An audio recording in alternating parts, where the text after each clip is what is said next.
Channel आणि आज मी चालले यात्रेला।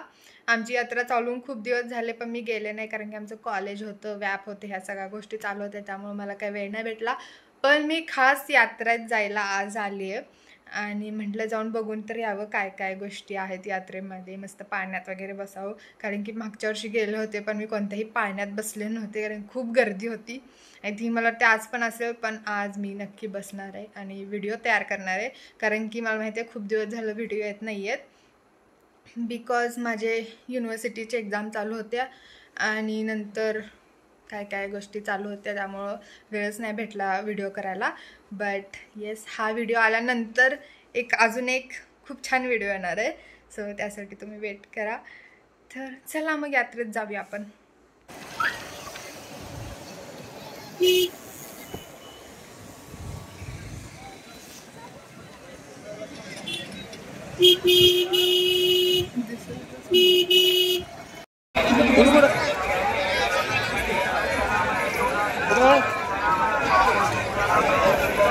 गेटच्या पुढे आहे का? गेटच्या पुढे आहे का?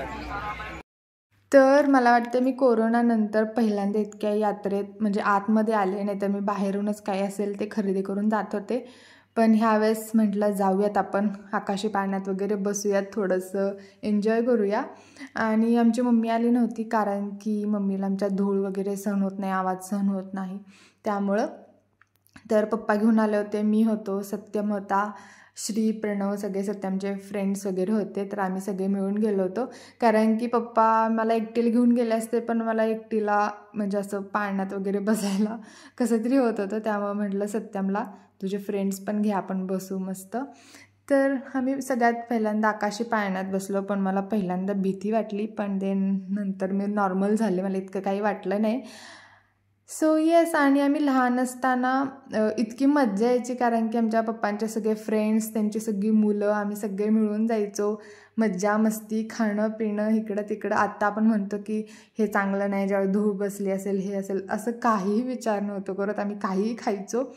पण आय थिंक मला वाटते कोरोनानंतर आपण खूप जास्त हायजिनिक गोष्टी खातोय किंवा ही गोष्टी चांगल्या नाही आहेत हे आपल्याला कळायला लागलं आहे। पण आधीची जी मज्जा होती ती खरंच वेगळी होते, ते दिवस नंतर येणार नाहीत। तर हिथं पाळण्यामध्ये आय थिंक इतकी लहान मुलं होती ती दोघं, म्हणजे एक असेल 3रीला, एक असेल 4वी-5वीला, तर ती दोघंच पाळण्यात बसली होती। तर आम्ही पण एवढेच असायचो पण आमचा ग्रुप असायचा त्यामुळे आम्हाला काय नव्हतं वाटत, पण ते दोघंच बसलेले। आणि आम्ही नंतर ह्या जहाजेत बसणार होतो त्यामुळे सत्य म्हणला ती जहाज बघ कशी फिरते, त्याचा पण व्हिडिओ घे। तर येस, आणि मी तर माझं व्हॉइस ओव्हर यासाठी लावते कारण की सगळं गाणी वगैरे चालली होती त्यामुळे कॉपीराईट येऊ शकतं। आणि अशी दिसते आमची यात्रा, ॲक्च्युली आकाशी पाळण्याचं सगळी यात्रा दिसते।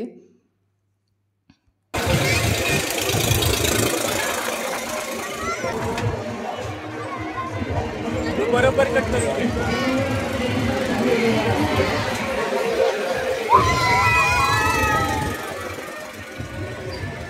तर आकाशी पाळणा झाल्यानंतर आम्ही मस्त जहाजेत बसायला आलो आणि आकाशी पाळण्यात ते दोघं बसले नव्हते कारण की ते घरून जेवून आले होते, तर म्हटले नको कसं तरी होईल परत, त्यामुळे ते नाही बसले। पण जहाजेत नंतर मग आम्ही सगळे एकत्र बसलो।